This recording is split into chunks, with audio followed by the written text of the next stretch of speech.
વાત કરીએ સરકારના અસરકારક નવતર પ્રયોગની। જંગલ અને જંગલના વન્ય પ્રાણી શિકારની શોધમાં જંગલ બહાર રહેણાંક વિસ્તારમાં જાય છે અને જંગલમાં પણ તે રહેતા હોય છે અને પાણી તેને મળી રહે તેવા પ્રયાસ સ્વરૂપે સુરત જિલ્લામાં માંડવી ઉત્તર ઝોનમાં હરણોનું બ્રીડિંગ સેન્ટર શરૂ કરવામાં આવ્યું છે। આ બ્રીડિંગ સેન્ટરમાં વન વિભાગની દેખરેખ હેઠળ 40 જેટલા હરણોની દેખરેખ કરવામાં આવી રહી છે। જુઓ આ ખાસ અહેવાલમાં।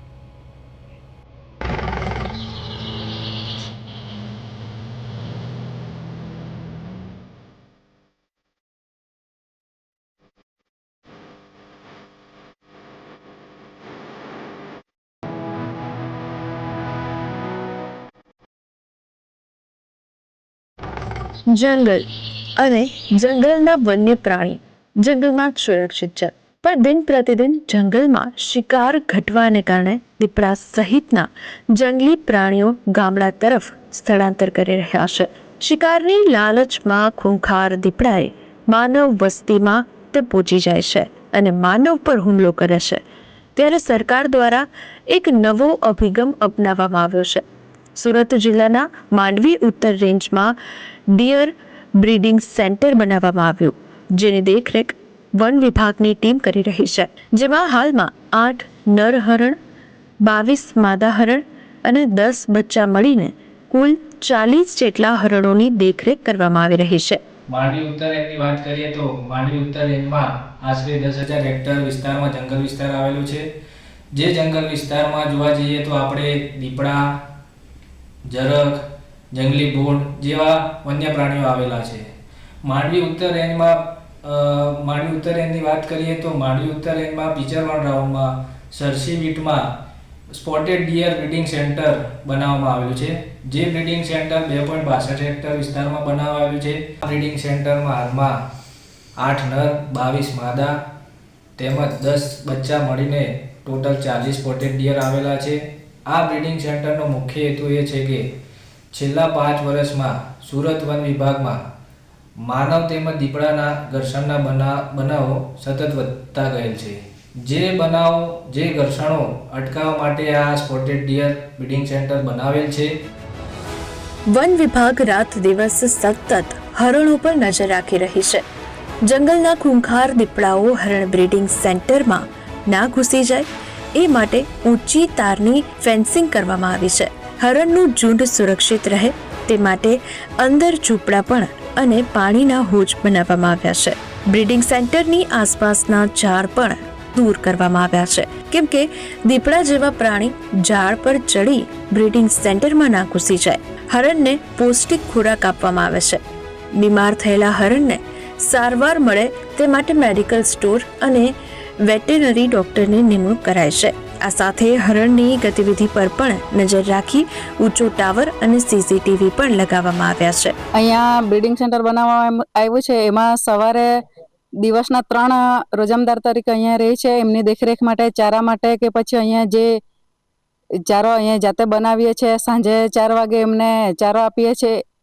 પછી સાંજે નાઇટ ડ્યુટીમાં અલગ સ્ટાફ હોય છે।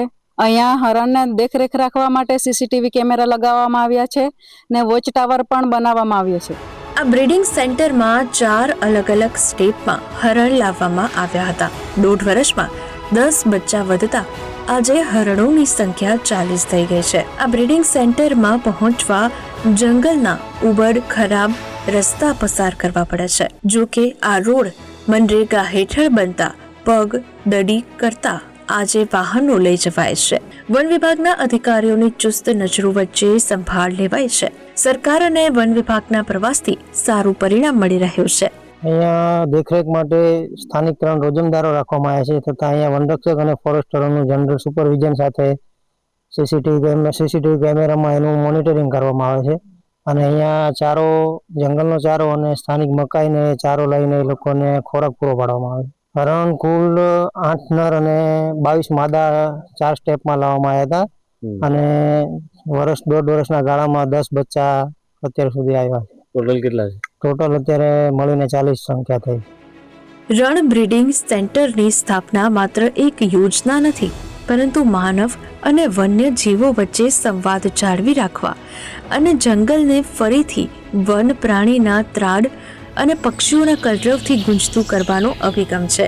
ખાસ દીપડાઓ અને માનવ વચ્ચે થતા ઘર્ષણ અટકાવવા અને જંગલી પ્રાણી જંગલમાં રહે તેવા પ્રયાસના ભાગરૂપે આ હરણ બ્રીડિંગ સેન્ટર શરૂ કરાયું છે. માંડવી ઉત્તર રેન્જમાં જે રીતે હરણ સંરક્ષણ કેન્દ્ર શરૂ કરવામાં આવ્યા છે, હરણને નર માદા લાવવામાં આવ્યા હતા અને આજે સતત તેમની દેખરેખ હેઠળ વન વિભાગની ટીમ છે તેમના દેખરેખ હેઠળ હરણ જે રાખવામાં આવ્યા છે. ખાસ કરીને જે રીતે દીપડાઓ દ્વારા જંગલમાંથી જે પલાયન થઈને ગામડાની વાત પકડી રહ્યા છે, તો જંગલમાં ખાસ કરીને દીપડા શા માટે જંગલની બહાર આવી રહ્યા છે, તો જંગલમાં શિકાર અને પાણીની ઉણપના કારણે આ દીપડાઓ છે તે બહાર આવતા હોય છે. ત્યારે રાજ્ય સરકાર દ્વારા એક આયોજન કરવામાં આવ્યું છે અને વન વિભાગની ટીમ દ્વારા માંડવી જે ઉત્તર રેન્જ છે ત્યાં આ સંરક્ષણ કેન્દ્ર જે બ્રીડિંગ જે સંરક્ષણ કેન્દ્ર રાખવામાં આવ્યું છે ત્યાંથી આ હરણ છે તો તેની દેખરેખ કરવામાં આવે છે. સીસીટીવી લગાવવામાં આવ્યા છે અને ખાસ તો કોઈ હિંસક